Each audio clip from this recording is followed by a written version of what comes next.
Orang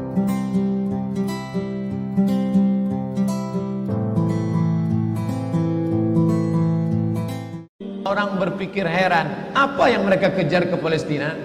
Andai ada orang ingin merebut Irak, masuk akal. Merebut Irak karena banyak sumur-sumur minyak.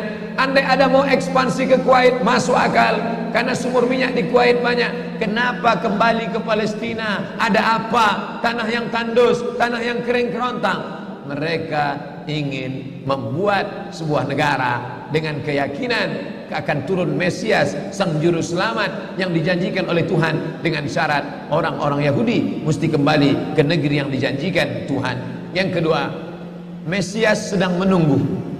Mesias melihat ke bawah. Kalau dia tengok di bawah masih banyak gurun pasir, dia tidak mau turun. Dia ingin melihat hijau. Kalau sudah dibentang karpet hijau, baru dia turun ke bawah. Maka yang dimaksud dengan hijau itu adalah ditanami tanaman-tanaman hijau, penghijauan yang luar biasa. Dan ketika Israel masuk ke Palestina, mereka ambil tanah itu, mereka hancurkan rumah orang Islam, mereka buat tembok panjang. Penjara terbesar dan terpanjang di dunia adalah Palestina. Mereka kurung orang Palestina. Mereka buat tembok beton yang tinggi, panjangnya 700 km lebih. Dari Pekanbaru kita lihat, Anda menuju Medan Sumatera Utara 600 km. Mereka membuat tembok tinggi 700 km. Bayangkan, umat Islam terisolir dan mereka tanami hijau-hijau. Makanya Allah berkuasa, Allah mau tunjukkan kuasa, lalu Allah buat tanaman hijau itu menyala. Dalam pokok yang hijau itu menyala beberapa bulan yang lalu. Heran orang, Allah mau menunjukkan kekuasaannya. Kalian tidak mau tolong Palestina, aku yang akan menolongnya. Tanaman yang hijau yang mereka tanam itu tiba-tiba terbakar. Tidak ada yang bisa mematikannya. Sampai-sampai reporter wartawan Amerika mengatakan, tidak ada yang bisa mematikan kebakaran ini kecuali Tuhan, karena Dia yang membakarnya. Mengerti keadaan kita zaman sekarang. Jangan sampai dikatakan Palestina bukan urusan kita.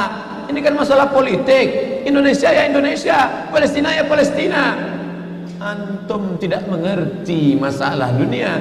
Palestina adalah masalah umat Islam. Subhanalladzi asra bi'abdihi. Maha suci Allah yang sudah memperjalankan hambanya minal masjidil haram, dari masjidil haram, ilal masjidil aqsa, masjidil aqsa, masjidil aqsa Palestina. Kita yang tertulis dalam kitab suci kita bahwa kita punya ikatan emosional. Kenapa kita tidak yakin itu? Yahudi ajarannya dibuat-buat, ajarannya mitos, tapi mereka punya keyakinan yang luar biasa. Mereka rebut negeri itu, mereka kuasai, mereka hancurkan negeri musuh. Atas dasar apa? Keyakinan bahwa Mesias akan datang. Yang kelima, apa yang mereka lakukan untuk Palestina?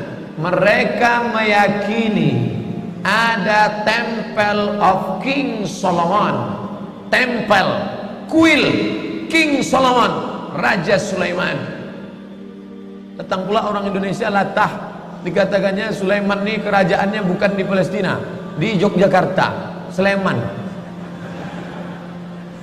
Kata dia, King Solomon itu punya tempel kuil, dan Temple of King Solomon letaknya pas di bawah Al-Masjidil Aqsa. Apa maknanya?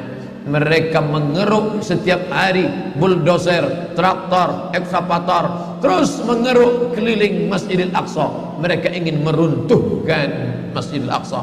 Tulis Temple of King Solomon, enter, pilih image, tampak gambar, replika. Inilah kerajaan Sulaiman yang ada di bawah Masjidil Aqsa. Akan mereka naikkan. Mereka sudah bangunkan rumah kecil replikanya, seperti orang Riau membuat rumah replika, rumah Melayu Kampar, rumah Melayu Siak, rumah Melayu Bengkalis. Di mana rumah itu?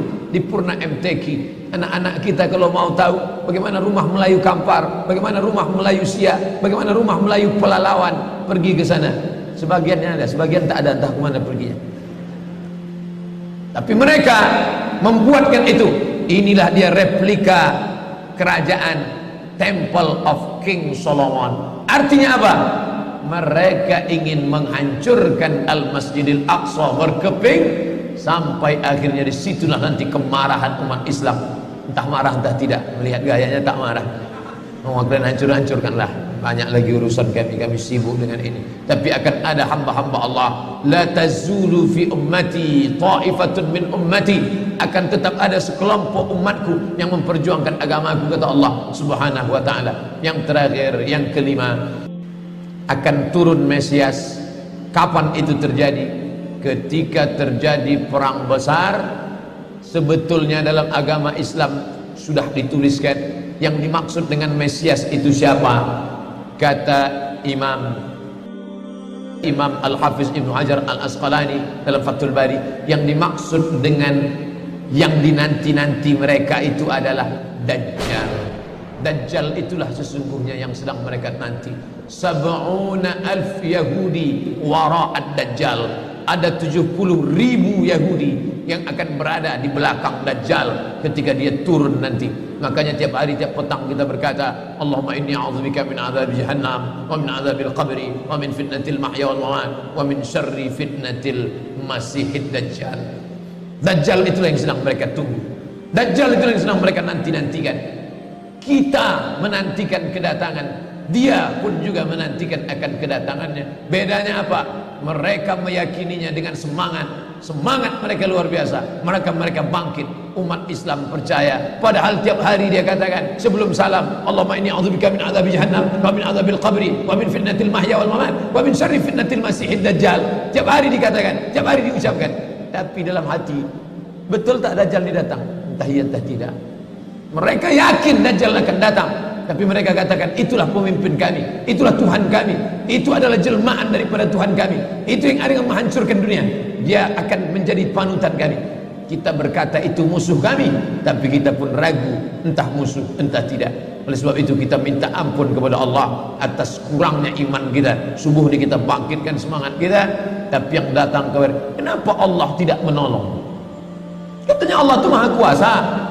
Cukup dia teriakkan saja, malaikatnya satu berteriak, pecah gendang telinga orang Yahudi, mati. Cukup dia tiupkan angin sejuk, terhirup, mati. Kenapa tidak dia matikan saja Yahudi itu? Datang Syekh Muhammad Jibril, Syekh Dr. Muhammad Jibril, Syekh Profesor Dr. Muhammad Jibril, dosen tafsir Al-Azhar. Kami undang, mahasiswa Indonesia mengundang di waktu di Mesir dulu kuliah. Lalu saya tanya, Assalamualaikum Syekh. Ya, kaum Ad binasa, kaum Samud binasa, kaum Midian binasa, kaum Iram binasa, kaum Fir'aun binasa. Kenapa Allah tidak membinasakan Israel ini? Senyum Syekh Muhammad Jibril.